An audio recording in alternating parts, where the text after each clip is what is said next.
Magandang umaga po. Narito po ang mga tampok na balitang sports sa araw na ito. Maayos ang kalagayan ng Philippine delegation sa Myanmar Games. Ito ang tiniyak ni POC First Vice President Joey Romasanta kahit pa medyo nahihirapan silang makontak ang mga miyembro ng ating delegasyon sa dating British colony. May report si Keisha Halili. Pahirapan naman sa pag-contact sa Philippine delegation sa Myanmar ang mga sports officials ng bansa.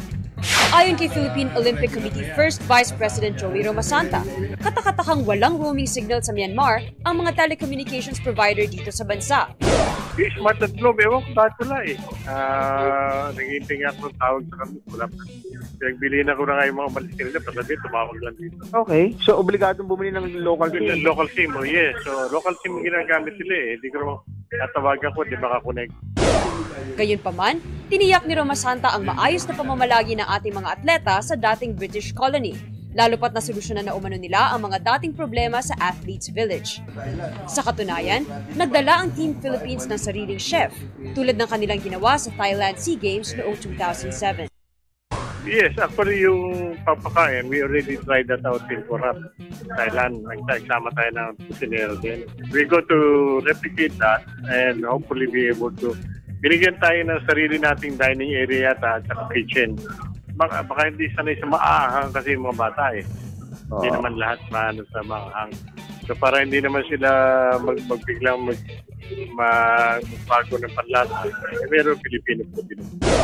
26 out of 32 sporting disciplines na nakakalendaryo sa Myanmar meet ang lalahukan ng mga national athletes. At dito ay umaasa sila na maaabot nila ang asam na respectable finish sa December 11 to 22 Sports Fest.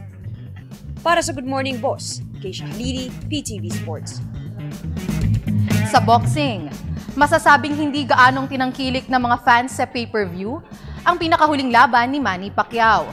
Ito'y dahil kung ikukumpara sa fourth encounter kontra Juan Manuel Marquez noong Disyembre, tila lubhang malaki ang binaba ng benta sa pay-per-view ng comeback fight ni Pacquiao kontra Brandon Rios noong Nobyembre 24. Narito ang report ni Dennis Principe.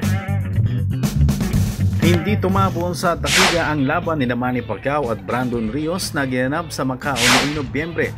Malakas ang kalkulasyon na humatak sa pagitan lamang ng 350,000 hanggang 500,000 ang pay-per-view price ng laban kahit ang sinasabi ni Promoter Barbaro na sold out ang venue sa Kotay Arena na matatagpuan sa loob ng Venetian Hotel. Ito na ang isa sa pinakamababang pay-per-view buys ni Pacquiao na noong Disyembre lamang ay humatak ng 1.1 million buys sa kanyang 6-round TKO loss kay Juan Manuel Marquez. Ayon naman kay boxing analyst attorney Ed Tolentino, maraming factors sa naging dahilan kaya umabot ng ganito kababa ang benta ni Pacquiao. Amenable naman tayo na talagang yung marketability ni Manny Pacquiao took a hit after he was knocked out by Juan Manuel Marquez. At another factor, alam ng marami, Brandon Rios was just handpicked to building the fight.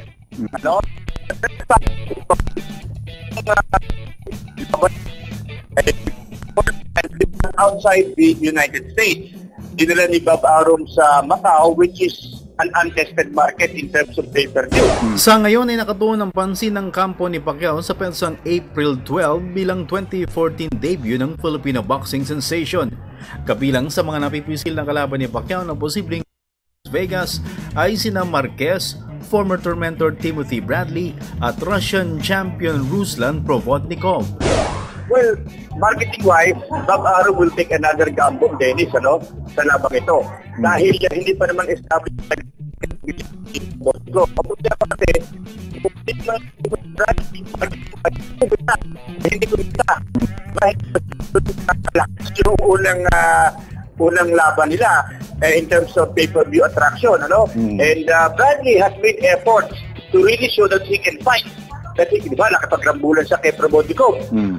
Talagang pinakita niya. Ang problema, marami niya namang na-turn off kay Bradley when he, again, went back to his old ways. Para sa Good Morning Boss, Dennis Principe, PTV Sports. Inaasahang muling sasabak sa ibabaw ng lona si Filipino Flash Nonito Donaire Jr. sa susunod na taon sa kabila ng natamo niyang injury sa cheekbone. Planong isakatuparan ang laban sa buwan ng Abril o Mayo sa susunod na taon. Ayon kay Top Rank CEO Bob Arum, nakikipag-usap na siya sa manager ni Donaire na si Cameron Duncan para ikasana ang susunod na laban. Dagdag pa ni Arum na magaling na ang injury ni Donaire at pwede na ulit itong sumabak sa boxing match.